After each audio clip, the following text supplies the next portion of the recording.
Communication is simply the act of transferring information from one place, from one person or a group to another. Every communication involves at least one sender, a message, and a recipient. The transmission of a message from sender to recipient can be affected by a huge range of things. And today I'm going to discuss the barriers. Those are affecting good communication. So let's get started.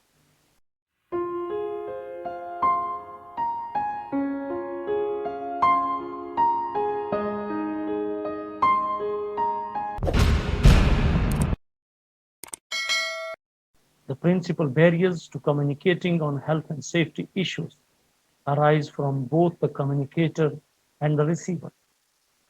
First of all, we will discuss the part of communicator, how a communicator is affecting a good communication system.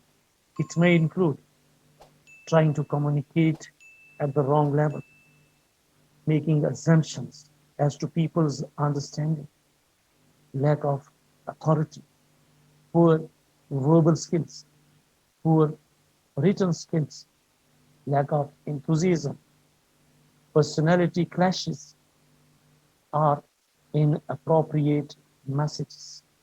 So, all these points are the hurdles or barriers to good communication system on the part of sender or the communicator.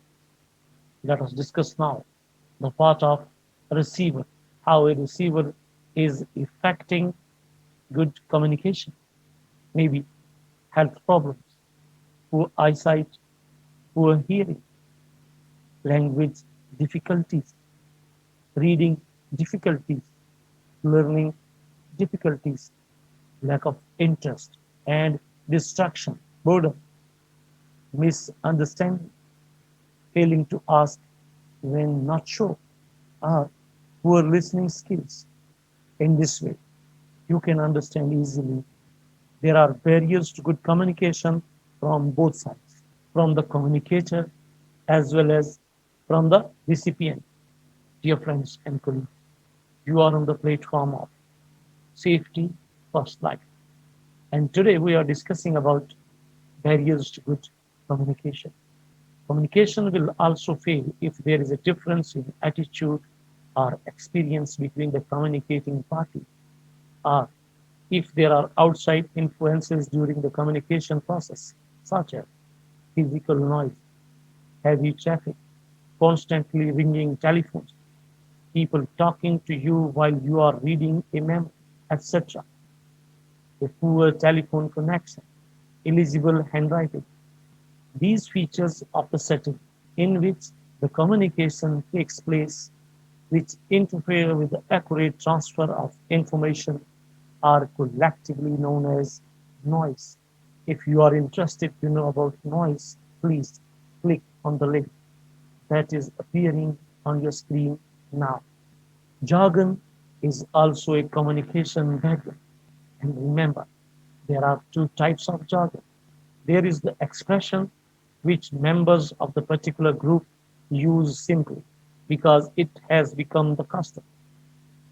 Such phrases include foreign expressions such as inter alia instead of among other things, or fashionable words such as parameters instead of limits and discrete components instead of separate parts.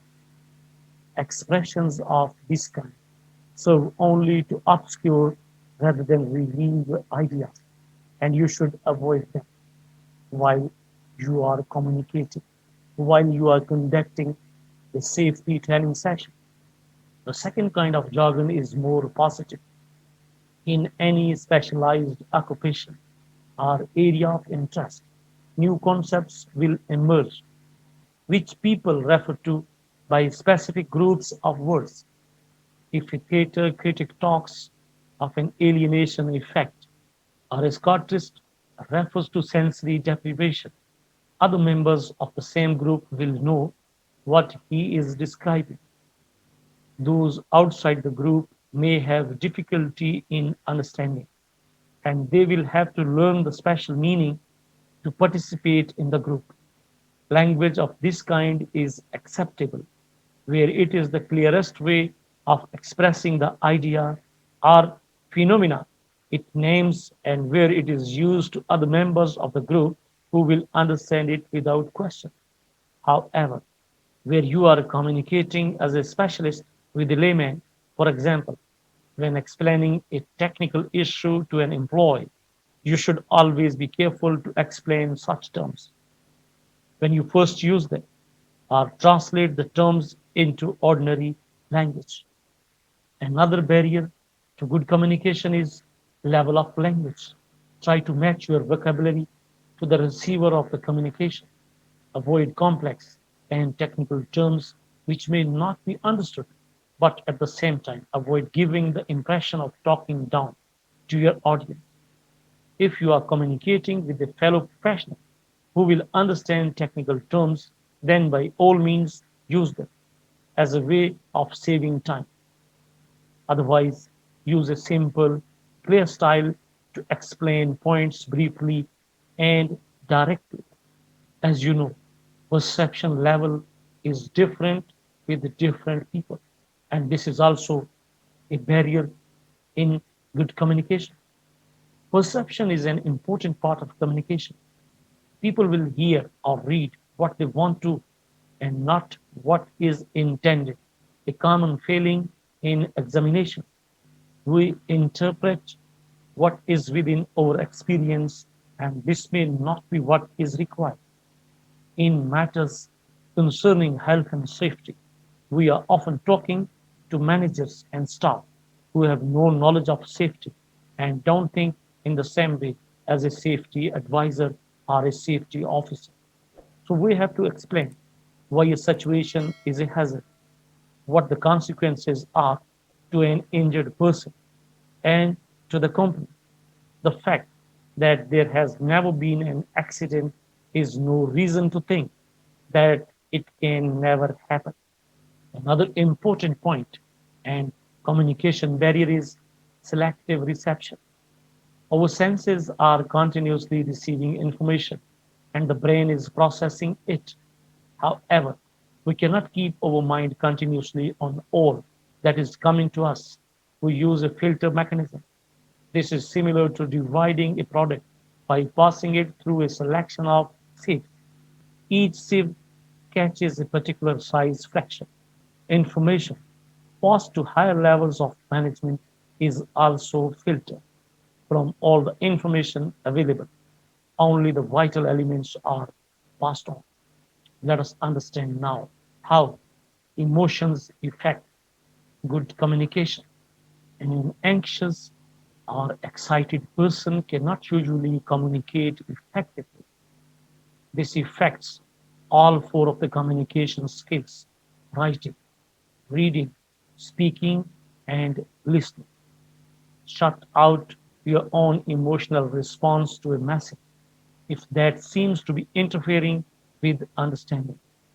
You need to be open minded and guard against prejudice and stereotyping. Otherwise, if you are a communicator, the receivers will not understand you well.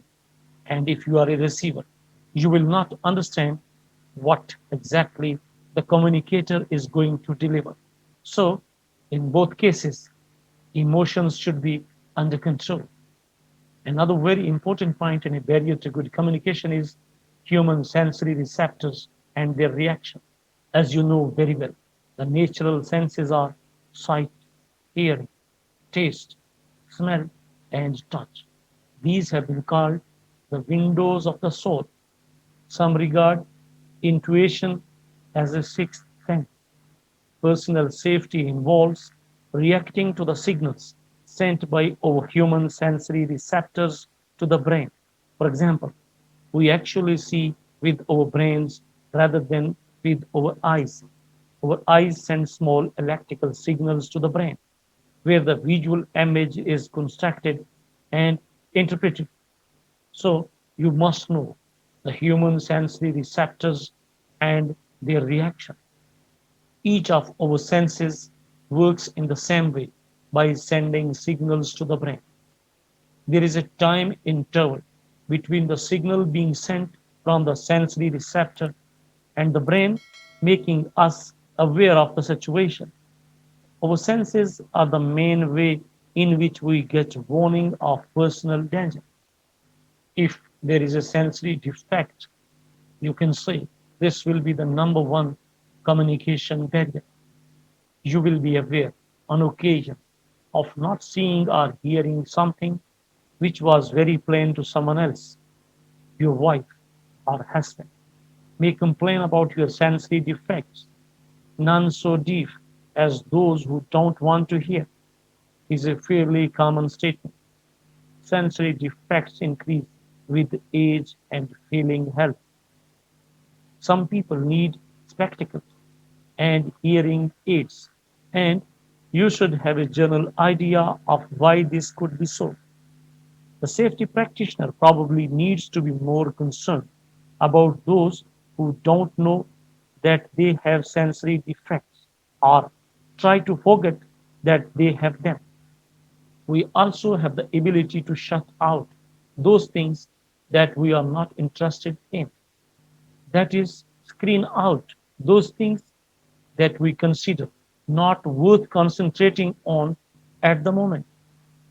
Even as you read this, you will be skipping over those ideas that you already know or think that you know, and perhaps concentrating too hard on other items.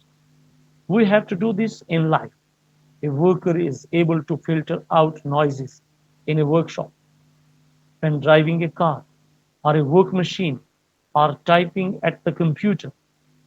Most of the operations are done in autopilot mode. This saves effort and allows us to concentrate on other things or think ahead. This is all very good and useful, but remember, it is also the reason for many accidents. You cannot expect 100% concentration on safety matters from others if you seldom give 100% attention yourself. So these are very important points. You have to go through each and every single step. Dear friends and colleagues, there has been a lot of research into perception of danger by individuals and groups.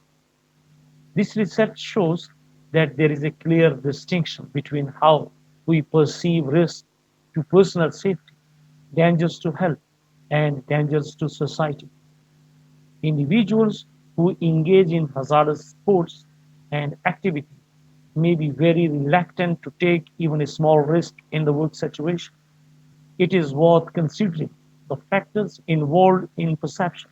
Number one, signals from the sensory receptors of eyes, ears, nose, touch, and perhaps taste make us aware of the situation. But these signals can be misleading if we suffer from some sensory defect. Number two, expected information from the memory. We also have an expectation of what to see and hear. This signal is from the memory. We sometimes see things which are not there and don't see things which are. This signal can also be misleading, particularly if it is affected by stress, alcohol, drugs, fatigue, or just familiarity. These two signals combine to give us a picture of the situation of hazard, which is then processed by the brain. We then take or decide not to take action. After knowing about the barriers to good communication, let us understand now how to overcome these communication problems. Dear friends and colleagues, you can easily overcome communication barriers by avoiding negativity, being positive and enthusiastic, making communication two-way, using attention-getting techniques, ensuring correct exposure, ensuring comprehension through feedback, testing, etc., making messages clear and understandable, making messages credible and achievable, and making messages appropriate to the workplace and the workplace issues. And that's all for today. Training session is over. If you have any question, please ask in the comment section. Thanks for watching. Hope to see you soon with a new HSC tutorial.